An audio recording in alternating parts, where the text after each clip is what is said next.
In this video, we're going to cover love, hate, stupidity, and risk.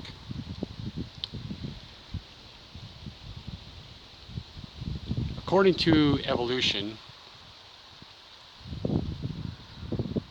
everything that human beings think, do, and say today must have been at one time in our evolutionary past a survival advantage or survival neutral.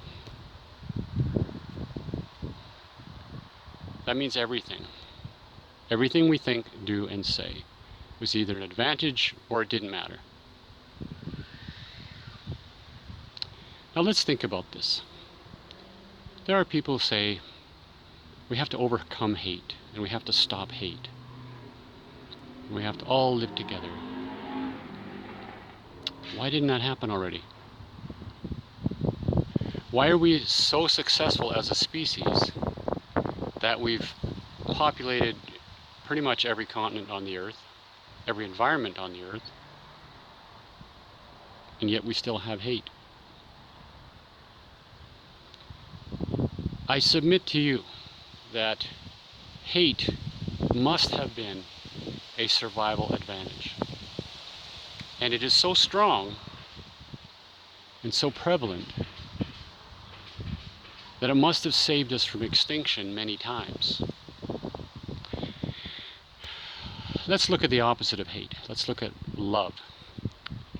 Love is an emotion that binds people together. What's wrong with binding people together? Well, we do know that evolution advances when the environment changes. Evolution is a response to environmental changes. So there must have been something that in the environment that countered love, that made love a disadvantage for the species.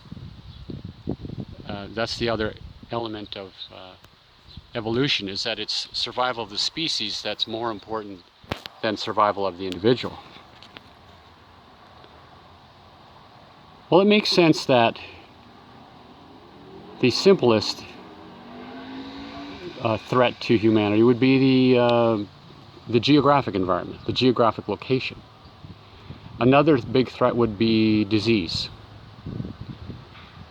So Mother Nature, now when I say Mother Nature, I'm just referring to the combined life systems on Earth. There is no individual woman called that is Mother Nature. It's just a shorthand for all the life systems on Earth.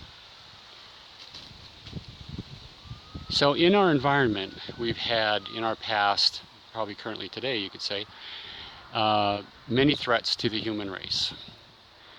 But there's very few threats that are able to kill us all off. Because remember, evolution and Mother Nature are working together to promote life and evolve life.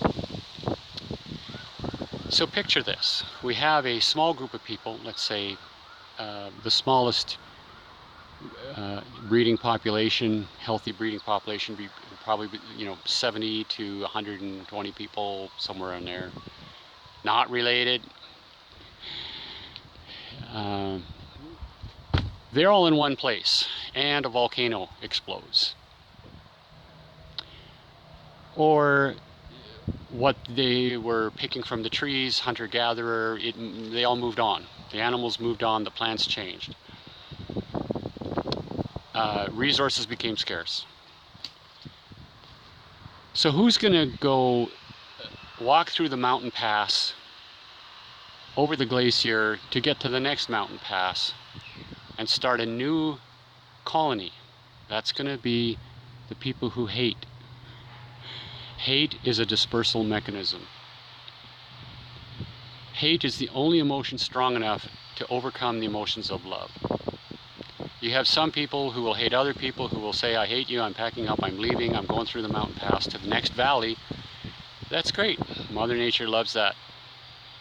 So the original valley that these pioneers came from isn't overloaded with people, still has resources for those left behind, and The new people that go out, they either die off or they find a new valley with new resources.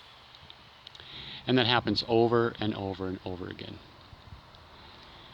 Hate puts you away from the original group,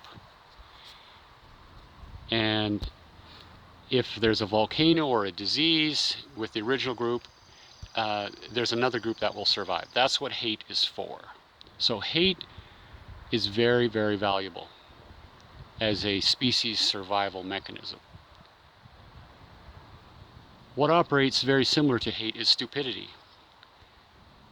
People will not act according to what the truth are or what the facts are. They operate according to what they believe to be true, the facts that they think are true. Well, they're not facts if they're not true.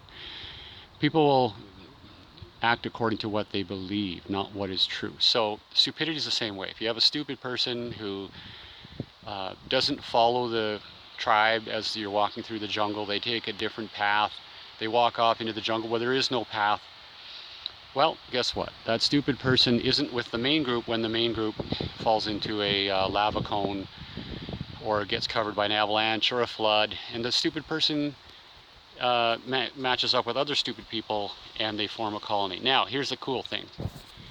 Stupid people sometimes have smart kids. That is Mother Nature's achievement. That's really cool. Stupid people will have intelligent children. It happens today. So the intelligent kids, they'll do what intelligent kids do, but every once in a while there's going to be stupid people that gets them away from the main group. And that's all that's necessary. Just geographic separation. That's what hate is trying to achieve. That's what stupidity achieves.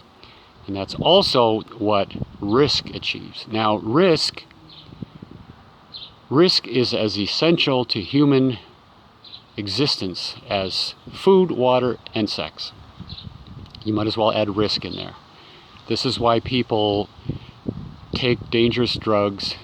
This is why people climb dangerous mountains and litter the mountainside with their dead bodies.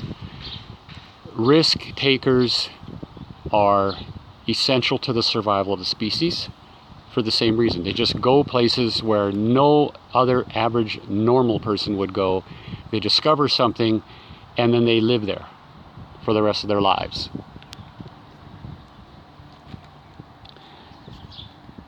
Risk takers spread our species. Risk-averse people maintain our species in the original locations. We need both.